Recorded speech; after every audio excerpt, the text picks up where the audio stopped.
안녕하세요. 네. 예, 세칭 세대주의라고 우리 믿음의 선배들을 기독교 역사는 이렇게 부르고 있습니다.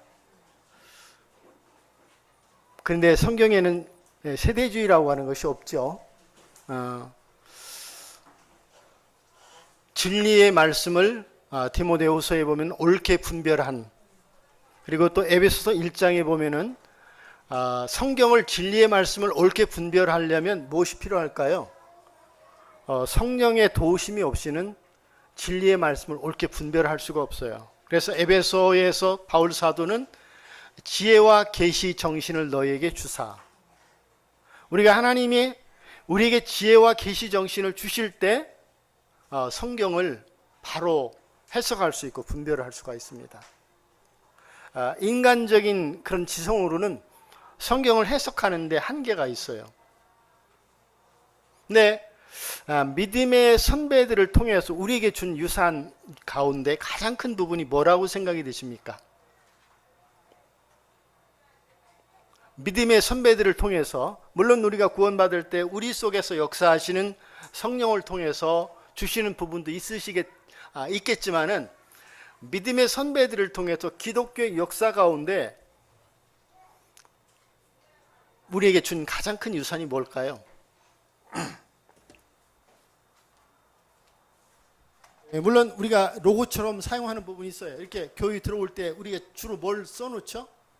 옛날에 그 횃불지라고 하는 책자에 보면 거기 뭐라고 써 있습니까? 네, 그렇죠. 예수 그리스도의 복음과 진리를 전하는. 근데 두 가지 진리, 복음의 진리, 교회의 진리. 그런데 저는 지금 그 부분을 말씀드리려고 하는 것이 아니라 구원의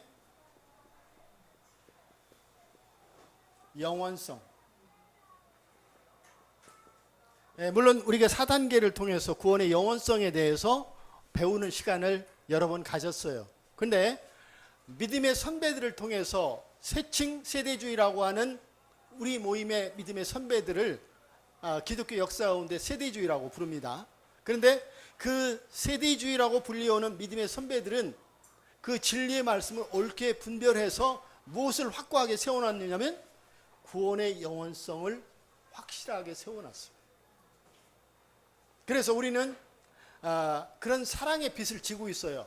내가 영원한 구원을 가지고 있다고 하는 것, 내가 영원한 구원에 대한 확신을 가지고 있다고 하는 것, 이건 무엇보다도 바꿀 수 없는 큰 선물이지만 우리는 먼저 믿음의 선배들에 대해서 고마워하는 마음을 참 가져야 돼요. 그래서 오늘 구원의 영원성에 관해서 좀 교제를 드리고자 합니다.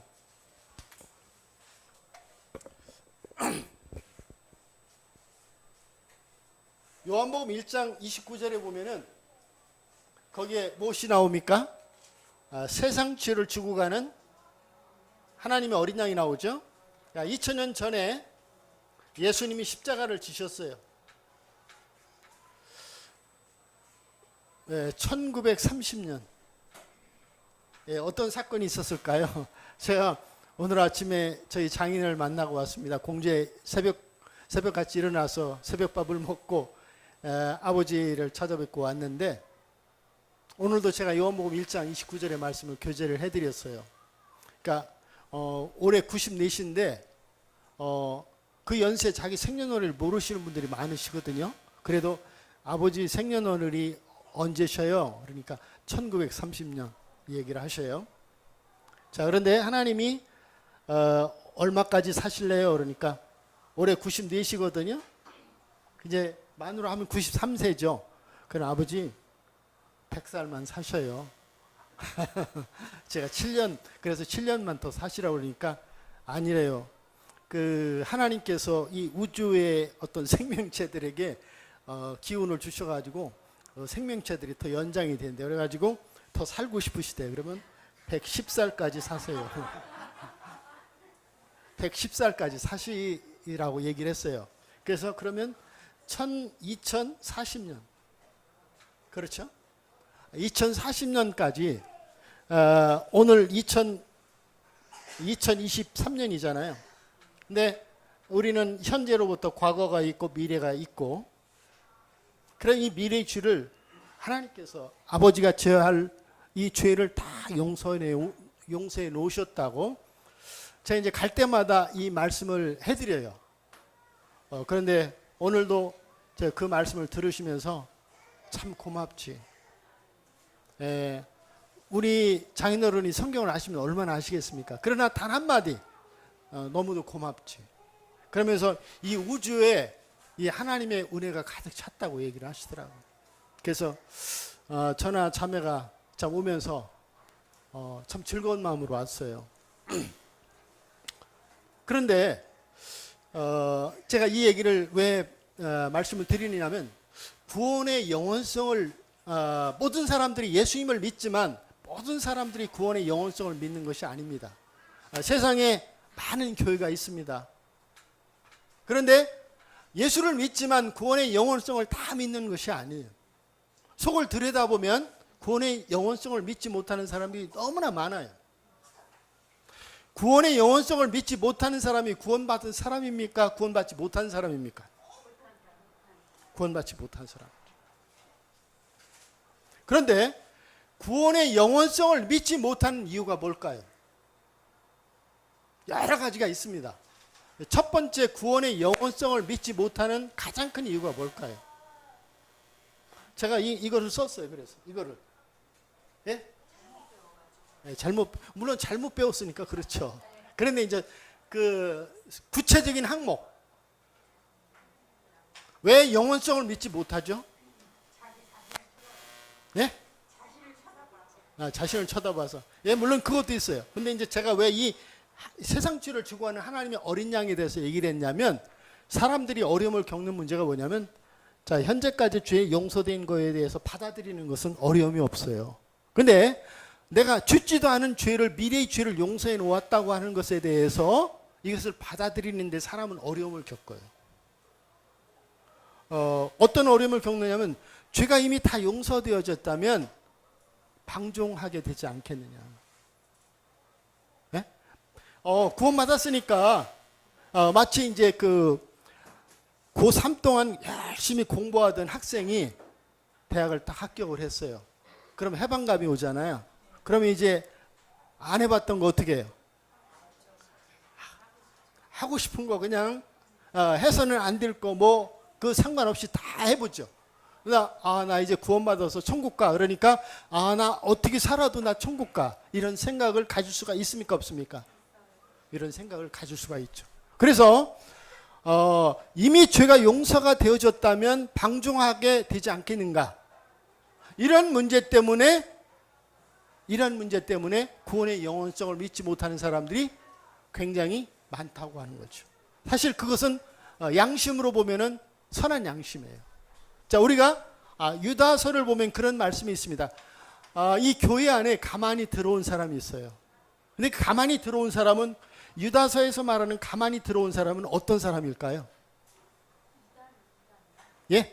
그런 사람들은 구원의 영원성을, 내가 구원받았어, 참 너무 좋네, 그리고 삶을, 그것을, 구원을, 내가 은혜의 빚을 졌구나, 내가 주님을 기쁘시게 하는 삶을 살아야지, 이런 것이 아니라 나 이제 어떻게 살아도 나 천국 가. 그리고선 삶을 육체의 기회로 삼는 거예요.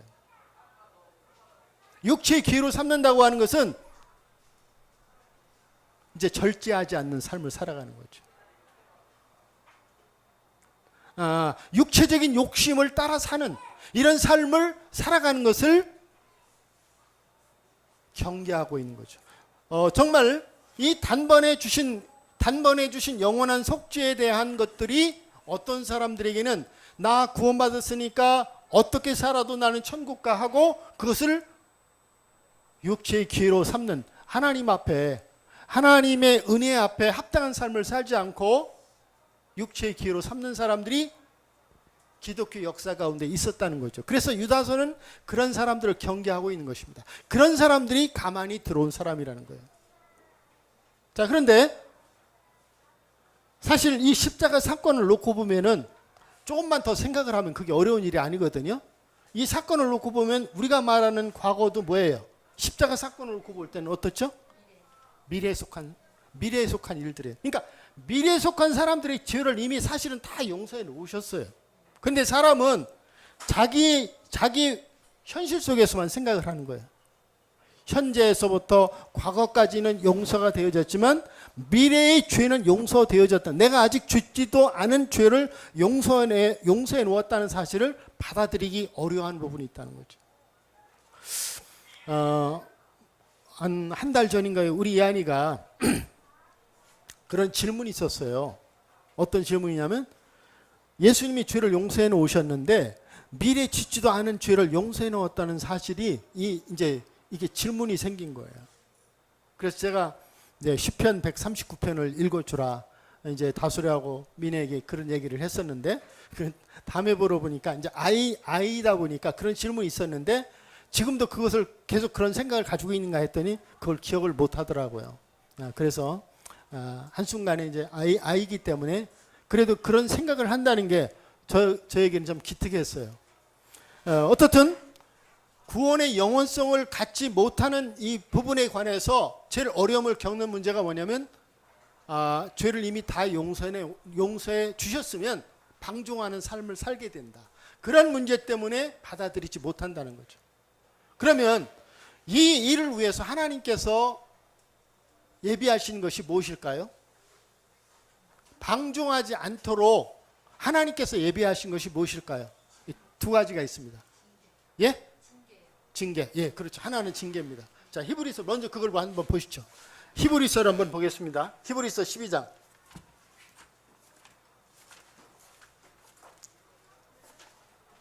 히브리서 12장에 보시면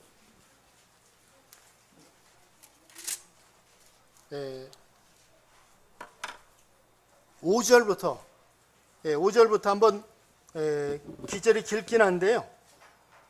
9절까지 우리 종영자 한번 읽어볼까? 또 아들 중에 권하는 것 같이 너희에게 권면하신 말씀도 잊었도다. 일렀으되 내 아들아 주의 징계하심을 경히 여기지 말며 그에게 꾸지람을 받을 때 낙심하지 말라. 주께서 그 사랑하시는 자를 징계하시고 그가 받아들이시는 아들마다 채찍질하심이라 하였으니 너희가 참음은 징계를 받기 위함이라. 하나님이 아들과 같이 너희를 대우하시나니 어찌 아버지가 징계하지 않는 아들이 있으리요. 징계는 다 받는 것이거늘 너희에게 없으면 사생자요 친아들이 아니니라. 또 우리 육신의 아버지가 우리를 징계하여도 공경하거든 하물며 모든 영의 아버지께 더욱 복종하며 살려 하지 않겠느냐. 네, 거기까지만. 구원받은 자가 구원의 영원성을 받아들인 그 삶이 그 삶 속에 은혜를 따라 살지 못하고 방종하는 삶을 살게 될 때 하나님이 그 삶을 통해서 다루시는 이 방법이 뭘까요? 그 삶을 그대로 두시지 않는다는 거죠. 하나님은 징계를 통해서 그가 육체의 삶에 머물러 있지 않도록 이끌어내신다는 거죠. 그러면 우리는 우리 삶에 어떠한 징계를 통해서 하나님이 이끄실까요?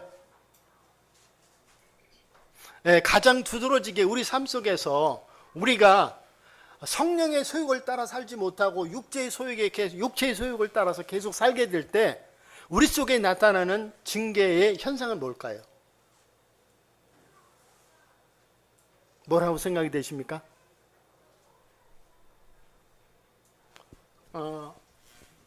무엇이 있느냐면 우리가 히브리서 9장 13절 14절에 보면은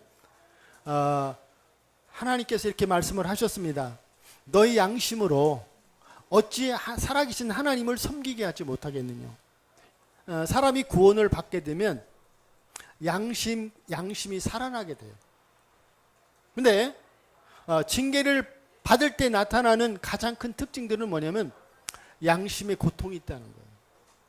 우리가 죄를 져도 민감하지 못하면 잘못을 깨닫지 못하는 거예요. 잘못을 했는데 말씀 가운데 분명히 부끄러움을 느끼고 가책을 느껴야 되는데 이게 양심이 둔감하다 보면은 깨닫지를 못하는 거예요. 성도들에게도 그런 일이 일어나는 거죠. 그가 말씀에 창념하지 못하게 되고 주님을 의지하는 삶을 살지 못하면 그는 육체의 소욕을 따라도 자기가 육체의 소욕을 따른다고 하는 것을 깨닫지 못하는 거예요. 그래서 양심이 점차 둔해지는 거죠. 근데 주님은 어떤 말씀을 통해서 또 어떤 성도의 교제를 통해서 그로 하여금 부끄러움을 느끼게 하고 가책을 갖게 하고, 이런 것들이 가책을 갖고 있다고 하는 것이 뭡니까? 징계의 한 부분이라고 하는 거죠. 또 어떤 부분에 하나님은 우리를 통해서 징계하실까요? 그런 성경적인 그림이 성경을 통해서 그 징계의 모습을 볼 수 있는 게 무엇이 있겠습니까? 구원받은 자의 삶 속에 합당하지 못한 삶을 살게 될 때 징계의 모습 속에 나타나는 게 뭐죠? 물론 교회적으로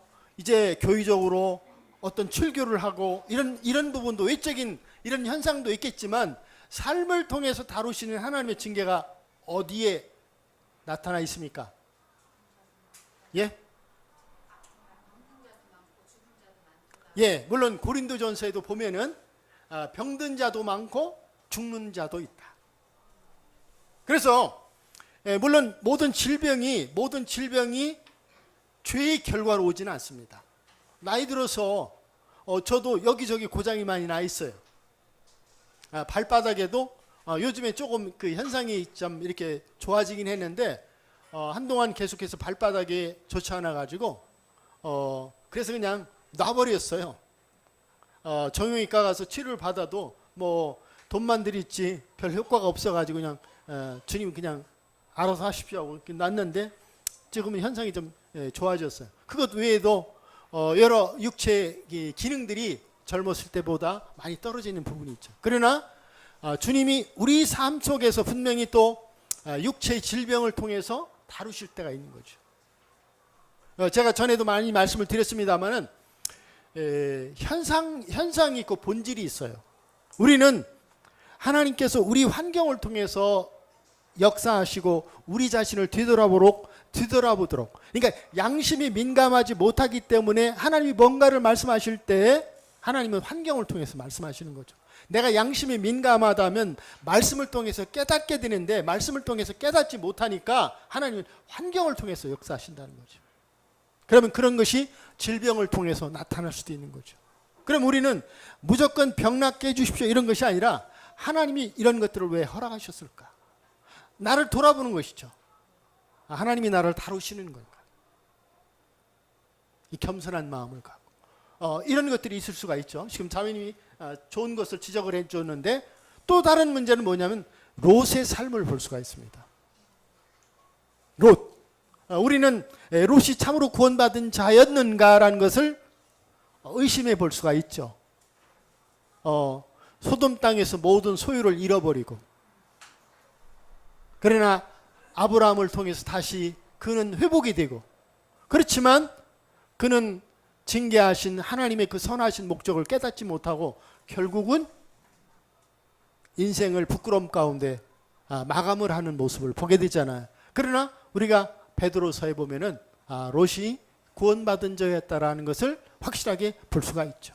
그래서 삶을 통해서, 우리의 환경을 통해서 어려움을 겪는 이런 여러 가지 손실을 통해서 하나님은 욥을 징계하셨다고 하는 것을 우리는 성경적인 이런 모습 속에서 보게 되는 거죠. 그런 것이 구원받은 자의 삶 속에서 그가 성령의 소욕을 따르지 않고 육체의 소욕을 따라 살게 될 때 하나님은 우리를 사랑하시기 때문에. 그래서 저는 그런 부분이 있어요. 어떤 성도가 참 모임에 더해졌는데 그 중심이 하나님 앞에 부서져 있질 못해요. 그래서 어떤 그런 삶을 지속적으로 살게 될 때 그런 의심이 들죠. 저 형제가 참으로 구원받은 자인가? 저 자매가 구원받은 자인가? 이런 의심이 들 때가 있어요. 그런데 그 삶의 어려움을 겪게 되는 거죠. 징계를. 그때 히브리서 한번 여기 12장을 보시죠. 몇 절이냐면 8절에 읽겠습니다. 징계는 다 받는 것이오늘 너희에게 없으면 사생자요 참 아들이 아니니라. 우리가 그릇된 길을 가는데도 불구하고 하나님이 침묵하신다고 하면은 그것은 저주라고 하는 거죠. 그래서 우리가 징계를 통해서 돌이키게 하시는 이것은 하나님이 말할 수 없는 은혜요 공일이라고 하는 거죠. 그래서 그런 부분을 통해서 하나님은 예방 장치를 마련해 주셨다고 하는 거죠. 또 하나는 우리가 구원의 영원성의 관계에서 주님이 미래의 죄를 다 용서해 놓으셨지만 우리로 하여금 방종하지 않는 삶을 살게 하시는 또 다른 하나의 예방책이 무엇입니까? 또 다른 예방책이 뭐죠? 로마서 6장을 보시겠습니다.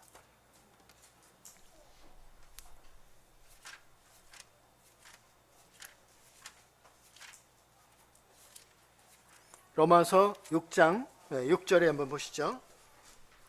6절부터 읽기 전에 18절 한번 보시죠. 17절 18절에 보시면 읽겠습니다.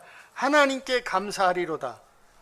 너희가 본래 죄의 종이더니 너희에게 전하여 준 바 교훈의 본을 마음으로 순종하여 죄에게서 해방되어 의에게 종이 되었느니라. 또 6절에 1절 2절을 먼저 보시고요.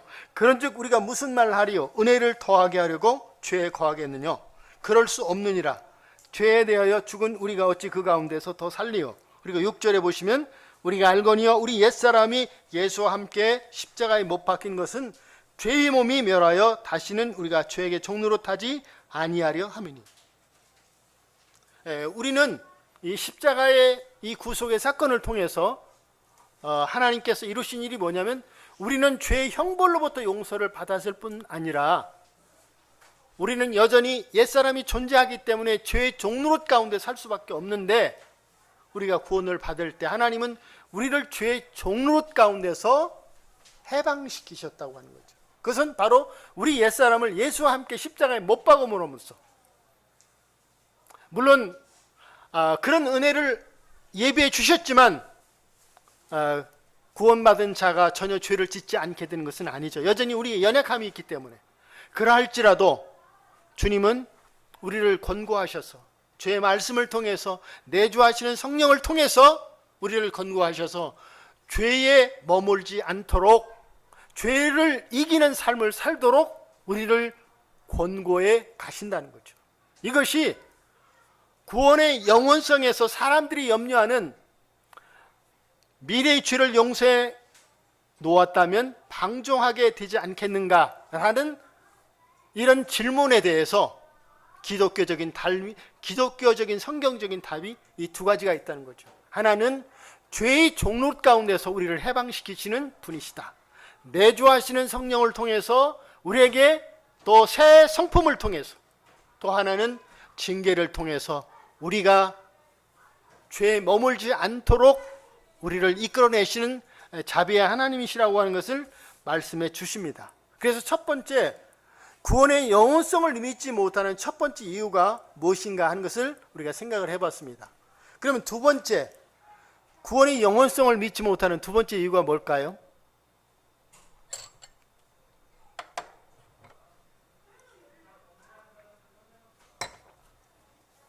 물론 두 번째 질문은 아예 성경을 잘 모르는 분들에게는 어려움이 없을 수도 있어요.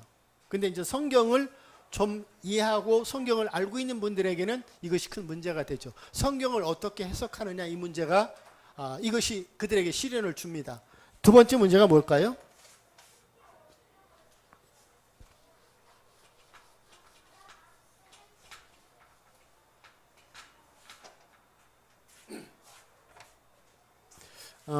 제가 오늘 이렇게 교제를 드리지만 적어도 형제 자매님들은 이런 구원의 영원성에 관한 교리에 관해서 이런 것들이 심어져 있으셔야 돼요. 그래서 이런 것들을 누구와 교제할지라도 이런 성경적인 근거를 가지고 소망에 관한 이유에 대한 것들을 답을 할 수가 있어야 돼요. 두 번째 이유가 뭘까요? 두 번째 이유는 성령의 교리에 대한 잘못된 오해입니다. 성령의 교리에 대한 잘못된 오해라는 거죠. 자, 예를 한번 들어보겠습니다. 사무엘상 16장을 한번 보시죠. 구약성경 사무엘상 16장.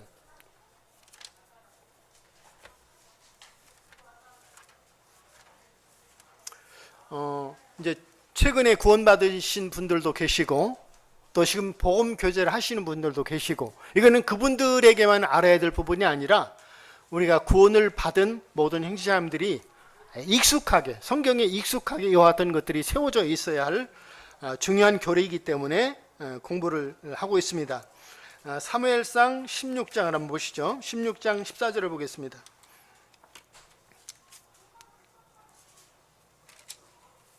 자, 읽겠습니다. 여호와의 신이 사울에게서 떠나고 여호와의 부리신 악신이 그를 번뇌케 한지라. 우리가 16장에 보면은 하나님이 사울을 통해서 일하실 때 하나님의 신으로 그를 충만하게 하셨던, 하나님의 신으로 그를 감동하셨던 모습을 보게 됩니다. 그런데 이제 그 하나님의 신의 감동을 받았던 사람이, 하나님의 신이 떠나고 악신이 그 사울의 마음속에 찾아온 모습을 보게 돼요. 네, 우리도 그럴 수가 있나요? 예? 구원받은 성도의 삶에 이런 일이 일어날 수 있나요? 어떻습니까? 예. 또 그 다음에 시편 51편 한번 보시죠. 시편 51편에도 보시면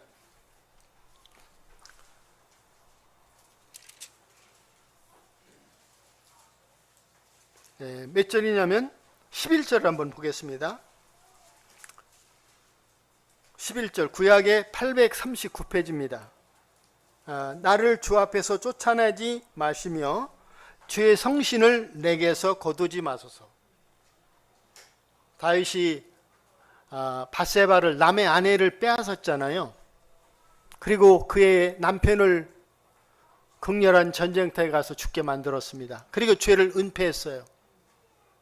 근데 나중에 자신의 죄악을 보게 됐습니다. 그리고 하나님께 회개하게 될 때 그러한 이 낮아진 마음으로, 통회하는 마음으로 죄의 성신을 내게서 떠나지 않게 해달라고 하는 그런 기도를 하고 있습니다. 자, 만약에 오늘날 우리 시대에 우리가 하나님 앞에 죄를 지었어요. 자, 우리가 이 다윗과 같이 기도할 수 있습니까? 죄의 성신을 내게서 떠나게 하지 마옵소서라고 그렇게 기도할 수 있나요? 우리 오창희 형제 어때요?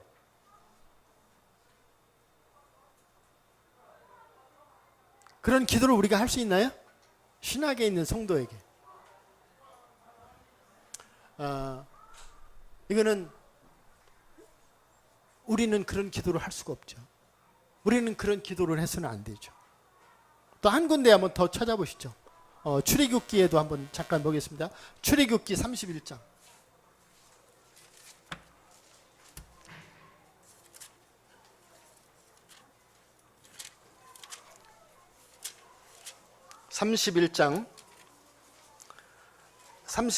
구약의 130페이지입니다. 구약의 130페이지. 여호와께서 모세에게 일러 가라사대 1절부터 내가 유다 지파 홀의 손자요 우리의 아들인 부살레를 지명하여 부르고 하나님의 신을 그에게 충만하게 하여 지혜와 총명과 지식과 여러 가지 재주로 공교한 일을 연구하여.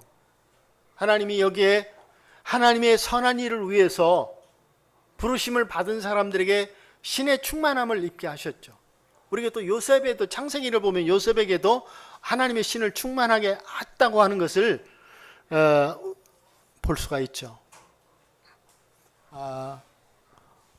구약의 성령의 사역은 하나님의 일을 위해서, 맡겨진 임무를 위해서 오셨다가 어떻습니까? 오셨다가 떠나기도, 오셨다가 그 임무가 마쳐지면 하나님의 신은 다시 떠나시는. 그것이 언제까지죠? 예수님이 오시기까지가 아니라 오순절. 오순절이라고 하는 건 뭐죠? 이제 물론 구약의 오순절이 있지만 신약의 오순절은 언제입니까? 예수님이 부활하신 후 며칠째 승천을 하셨습니까? 40일째. 그리고 50일째 무엇이 오셨죠? 성령님이 오셨단 말이에요. 50일째. 그러니까 오순절이라고 하는 것은 성령이 이제 부활하신 후 50일째 오셨다고 그래서 오순절이라고 하는 거예요. 그러니까 50일째 성령이 오셨어요. 그 기간까지 오순절 기점까지 구약의 성령의 사역은 오셨다가 그 임무가 끝나면 떠났다는 거죠. 그래서 이렇게 하나님의 성령의 역사에 대한 세대를 구별하지 않으면 어떻게 됩니까? 구별하지 않으면 어떤 일이 일어날까요? 구약의 관점으로 보는 거예요. 그래서 성령이 오셨다가 구원받은 사람도 성령이 떠난다라고 하는 이러한 잘못된 구원관을 갖게 된다는 거죠. 제가 이 말씀을 교제할 때 참 많이 드렸죠. 마태복음 12장을 한번 보세요. 신약성경 마태복음 12장.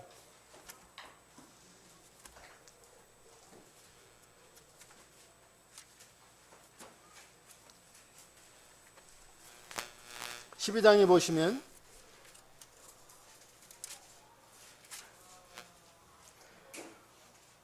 32절부터 한번 보시죠. 31절부터. 자, 읽겠습니다. 그러므로 내가 너희에게 이르노니 사람의 모든 죄와 해방은 사하심을 얻되 성령을 해방하는 것은 사하심을 얻지 못하겠고 또 누구든지 말로 인자를 거역하면 사하심을 얻되 누구든지 말로 성령을 거역하면 이 세상과 오는 세상에도 사함을 얻지 못하리라. 이런 그 하나님의 역사를 통해서 세대를 구별하신 이러한 것들을 구별하지 못하면 지금 이 마태복음에 있는 물론 직접적인 내용은 주님을 부인할 수 있겠죠. 그런데 주님이 하신 일이 하나님이 하신 일이고 성령을 통해서 하신 일이라는 거예요. 그것을 거절하는 사람들은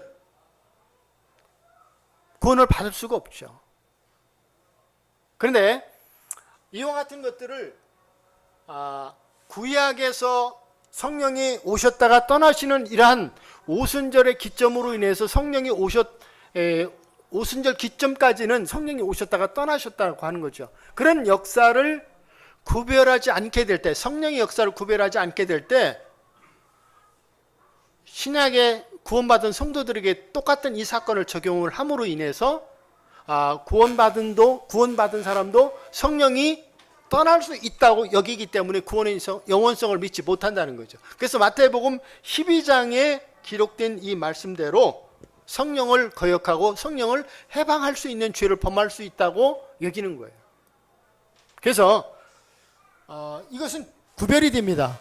이제 구원받지 않은 사람하고 구원받은 사람하고 그 구별되어지는 것이 뭐냐면 마태복음 12장에는 성령을 거역하고 해방하는 것들에 대해서 말씀하고 있지만 구원받은 성도에게 신약 성경에 언급된 부분에는 어떤 부분이 있을까요? 성령을 소멸치 말라. 또 성령을 근심케 하지 말라. 이런 부분이 기록되어 있습니다. 두 가지 부분이 다른 거예요. 두 번째, 구원의 영원성을 믿지 못하는 두 번째 이유입니다. 세 번째는 뭐가 있을까요? 자, 로마서 8장을 보겠습니다.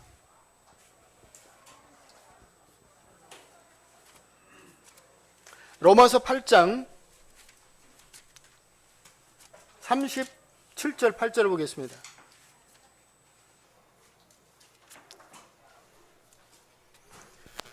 38절 9절을 읽겠습니다. 내가 확신하노니 사망이나 생명이나 천사자들이나 권세자들이나 현재일이나 장래일이나 능력이나 높음이나 깊음이나 다른 아무 피조물이라도 우리 주 예수 그리스도 예수 안에 있는 하나님의 사랑에서 끊을 수 없으리라. 제가 이것도 자주 말씀을 드립니다만 세 번째 이유가 뭐냐면 신학이라고 하는 그 학문 가운데 세 가지가 있어요. 장로교 칼빈 사상의 언약 신학이라고 하는 것이 있습니다. 그 다음에 두 번째로 알미니안 웨슬레주의라고 하는 신학이 있습니다.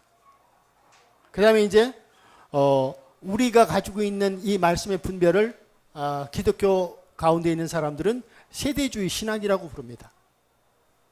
적어도 이런 세 가지의 신학의 흐름이 있어요.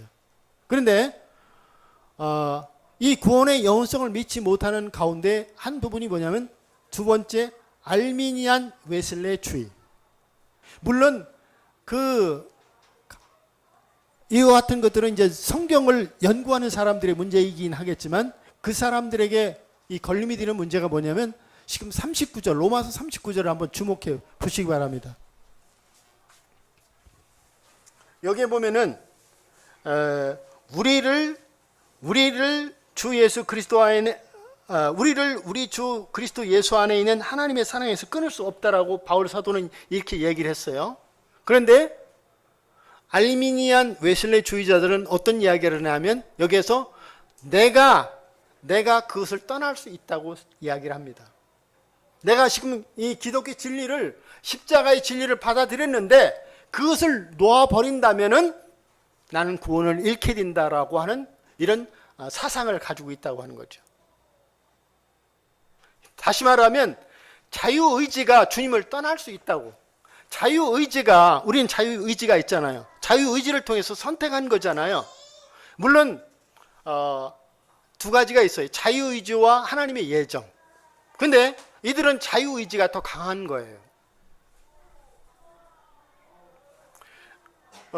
이 세대주의 관점에서는 우리의 자유의지와 하나님의 예정이라고 하는 것들이 다 함께 있어요. 그런데 칼빈은 예정만을 강조를 했고 알미니안 웨슬레주의는 자유의지만을 더 부각을 시키는 거예요.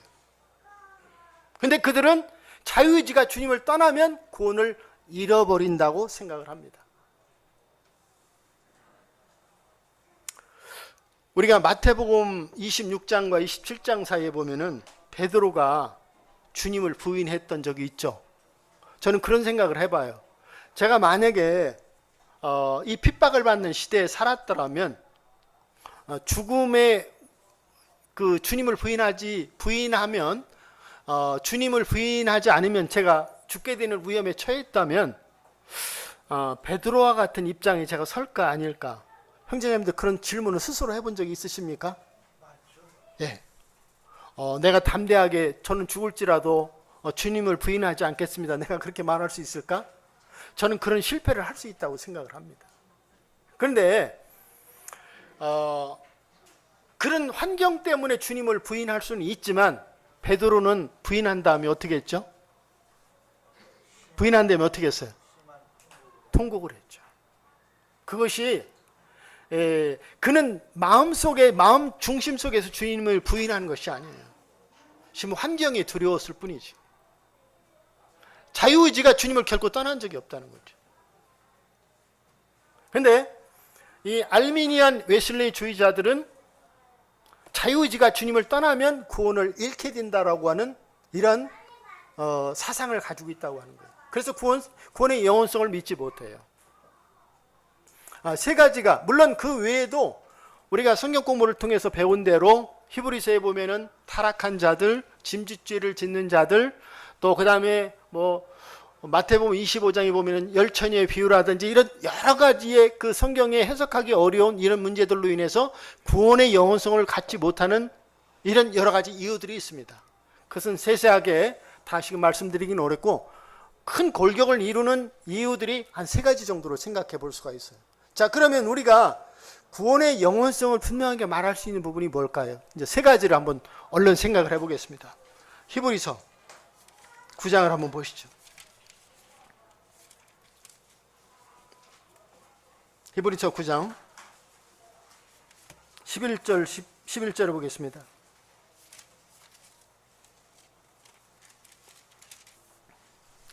읽겠습니다. 그리스도께서 장래 좋은 일의 대제사장으로 오사 손으로 짓지 아니한 곧 이 창조에 속하지 아니한 더 크고 온전한 장막으로 말미암아 염소와 송아지 피로 아니하고 오직 자기 피로 영원한 속죄를 이루사. 왜 구원의 영원성인가? 우리는 이 십자가의 사건을 통해서 제가 1958년생입니다. 제가 몇 살까지 살지는 모르겠습니다만은 저는 앞으로 제가 올해 우리 나이로 지금 이제 줄었어요. 66이었는데 제가 생일이 이제 8월 달이기 때문에 64이 됐습니다. 2년 젊어졌는데 저는 한 20년만 살았으면 좋겠다 생각이 해요. 그런데 그 20년 살기 전에 주님이 오실 것이라는 믿음을 갖고 살아요. 그래서 10년 정도만이라도 주님을 더 열심히 섬겼으면 좋겠다. 제가 복음을 열심히 전하고 저희 회력들을 주님 앞에 참 이끌어서 다 같이 천국 갔으면 좋겠다. 이게 이제 제 마음속에 가장 큰 소원이에요. 자, 그런데 제가 지금 23년이잖아요. 한 1940년까지 산다고 쳐요. 그럼 앞으로 17년 남았습니다. 그러면 17년이면 64 하면은 80 하나니까 저희 아버지가 80까지 사셨거든요. 저도 살 만큼 사는 게 아닌가 생각이 돼요. 근데 영원한 속죄라고 하는 뭐냐면 제 출생에서부터 제 죽음까지 2040년까지 제가 인생을 살면서 지은 모든 죄를 이미 그리스도의 십자가의 사역을 통해서 이미 다 영원한 속죄를 이루어 놓으셨다고 합니다. 왜 구원의 영원성인가? 이미 죄를 용서해 놓으셨기 때문에. 왜 그렇습니까? 이것이 참 중요해요. 에레미야를 한번 보겠습니다. 에레미야 13장입니다.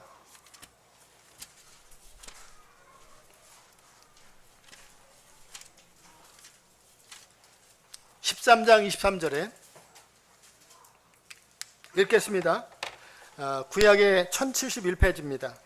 구소인이 그 피부를 표범이 그 반점을 변할 수 있느뇨? 할 수 있을진데 악에 익숙한 너희도 선을 행할 수 있으리라. 이 말의 의미가 뭐죠? 죄인의 본질을 바꿀 수 없다는 거예요. 죄인의 본질을 아무리 우리가 절제하고 조심하고 수양하고 연단할지라도 죄인의 본성을 바꿀 수가 없어요. 아담의 허리에서 태어난 사람은 태어날 때부터 죄를 가지고 태어납니다. 피부를 바꿀 수 없는 것처럼 죄인의 본성을 바꿀 수 없어요. 그래서 우리는 우리의 과거에도 우리의 미래에도 우리는 우리 스스로 죄를 해결할 그런 능력을 가지고 있지 못합니다. 그래서 하나님은 은혜로 값없이 그리고 선물로, 이것은 구원이라고 하는 것은 값없이 선물로 은혜로 줄 수밖에 없다는 거죠. 그래서 영원한 속죄를 이루어 놓으셨다고 하는 거예요. 근데 왜 그 영원한 속죄를 이루셨는데 왜 사람들이 그 영원한 속죄를 믿지 못하고 그 짧은 생각으로 영원한 속죄를 이루지 못하고 구원의 영원성을 믿지 못하고 그런 고민 가운데 있는가? 그래서 우리는 왜 구원이 영원한가? 영원한 속죄를 이루셨기 때문이라는 거죠. 자, 두 번째를 또 생각을 해보겠습니다. 요한복음 10장입니다. 신약성경에 요한복음 10장. 제가 우리 김순옥 자매님 이제 구원받은 후에 어떤 말씀이 제일 좋으냐 하니까 이 말씀이 제일 좋대요.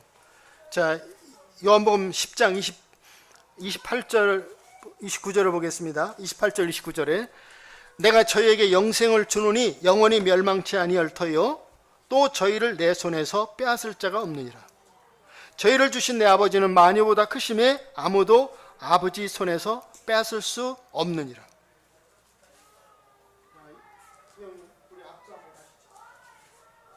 자, 제가 많이 말씀드리죠. 우리 보통 악수를 이렇게 합니다. 이렇게 하는 분이 있어요? 없죠. 저는 오늘 이렇게 합니다. 근데 로마인들은 이런 식으로 악수를 한다는 거예요. 이렇게. 근데 이제 제가 하나님을 하겠습니다. 찬양을 하시죠. 근데 이렇게 자유의지가 베드로가 주님을 어떻게 붙들었다가 어떻게 다른 사람은 다 부인할지라도 전 주님을 부인하지 않겠습니다 하고 호언장담을 했는데 주님은 어떻게 했어요? 놓았죠? 근데 주님이 베드로를 붙들고 계셨습니까? 놓았습니까? 붙들고 계셨어요. 그렇죠? 이게 바로 뭐냐면 구원도 은혜이지만 구원을 보존하는 것도 은혜예요. 구원을 보존하는 것도 은혜라는 거죠. 그래서 하나님은 여기 말씀에 말씀을 하셨습니다. 만유보다 크신 손으로 붙들고 계시기 때문에 빼앗을 수 없다는 거죠. 저도 구원받은 이후에 내 구원이 정말 영원한 것인가 하는 것에 대한 이런 두려움을 가졌던 때가 있습니다. 그런데 로마서 8장에 아까 읽었던 말씀대로 아무도 우리를 빼앗을 자가 없느니라. 또 지금 요한복음 10장에 만유보다 크신 손으로 나를 붙들고 계시기 때문에 아무도 나를 빼앗을 수 없다고 하는 이런 확인된 말씀을 마음속에 새기게 될 때 그 두려움으로부터 제 영혼이 온전히 해방이 되었어요. 그래서 구원은 왜 영원한가?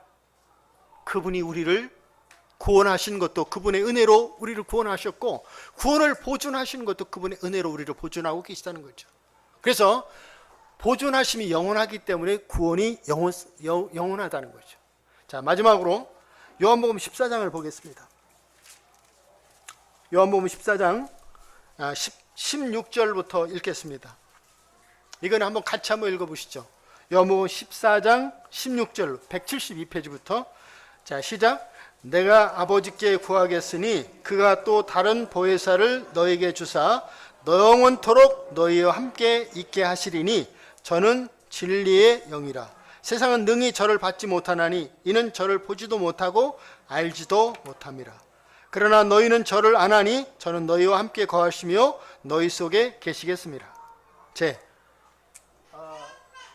주님이 구약 성경에 어디에도 영원히 진리의 영을 영원히 함께하여 주시겠다고 말씀하신 적이 없어요. 그런데 신약에 오셔서 이 말씀을 하셨습니다. 그래서 신약의 오순절이라고 하는 이 사건 이후로 성령의 이제 내주가 시작이 됐어요. 성령의 내주. 한번 오시면 떠나지 않습니다. 로마서 8장 13절인가요? 13절인가요? 보면은 8장 9절이네요. 9절에 보면은 그리스도의 영이 없으면 그리스도의 사람이 아니라는 말씀이 있습니다. 그 말은 무슨 말이죠? 구원받았는데 성령이 내주하시지 않는다. 그러면 뭐예요? 구원받은 사람이 아니죠. 그래서 여러분의 삶을 통해서 성령의 나타나심을 경험하는 것이 참 중요해요. 성령이 나타나십니다. 그래서 성령이 내주하시지 않는다면 우리는 구원받은 믿음이 아니다. 근데 성령이 한번 오시면 성령은 떠나지 않는다. 그래서 구약의 성령의 사역과 신약의 성령의 사역이 오순절이라고 하는 예수 그리스도의 부활하신 50일째 되는 날 성령이 강림하셨는데 그 이후의 사건으로 나뉘어진다는 거죠. 그런데 많은 성경을 아는 사람들이 이제 신학자들이죠. 구약의 성령의 사역과 신약의 성령의 사역을 세대를 구별하지 않는 거예요. 그러면 어떤 혼란이 올까요? 동일한 관점으로 보는 거예요. 성령이 오셨다가 떠날 수도 있구나. 이렇게 믿을 때 구원의 영원성을 믿지 못하는 거죠. 그러나 신약의 성령이 오신 이 성령님은 구원받은 자 속에 오셔서 떠나지 않는다. 자주 다른 사람들은 제 권면을 잘 못하는데 제 아들이 시간을 지키라고 얘기를 해요. 그런데 제가 이 얘기를 꼭 하고 싶은 얘기가 뭐냐면 며칠 전에 보니까 그 부영건설의 이중근 보셨죠?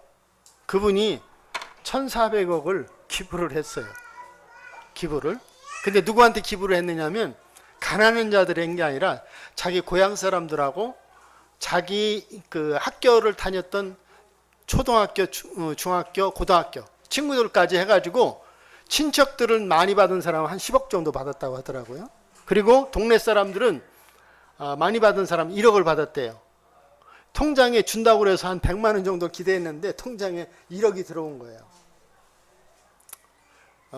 물론 그분이 그 사업을 하는 과정은 뭐 썩 유쾌하지 않은 부분이 있어요. 근데 어떻든 너무나 크게 썼어요. 외국에도 그런 사례가 있더라고요. 굉장히 돈을 많이 벌었어요. 그런데 그 자기 고향 사람들에게 우리 돈으로 몇 억씩을 이렇게 줬어요. 우리 자매하고 그런 얘기를 했어요. 아유, 나도 순천에서 태어났을 걸. 그런 얘기를 했는데 갑자기 생각지 않은 그런 큰 선물을 받게 될 때 얼마나 기쁘겠습니까? 자, 그런데 이 구원이라고 하는 선물의 가치는 얼마나 클까요? 저는 이제 입에 발린 말이 아니라 그런 얘기를 자주 해요. 구원받은 이 은혜 하나만으로도 우리 인생에 사실 이 감사한 날이 많습니까? 아니면 불평하는 날이 더 많습니까? 솔직하게. 그렇죠. 그런데 이 구원이라고 하는 이 가치는요, 우리가 진짜 너무도 커가지고 그냥 아무리 힘이 들어도 김영인 자매이 힘들어가지고 감사 나옵니까? 안 나옵니까? 안 나오죠? 그게 솔직한 마음이죠. 그런데 우리는 아무리 힘이 들어도 감사해야 돼요. 왜냐하면 에베소서 1장에 보면은 신령한 복을 주셨다고 말씀을 하셨잖아요. 근데 그 구원받는다고 하는 이 복은요, 이거는 그 가치가 얼마나 클까요? 천하를 주고도 살 수가 없는 거예요. 구원이라는 거는 아까 우리 허관행 형제가 사회를 보면서 얘기했잖아요. 이게 열심 낸다고 구원받는 게 아니에요. 이스라엘 백성들이 얼마나 열심히 있었어요. 근데 구원 못 받았어요.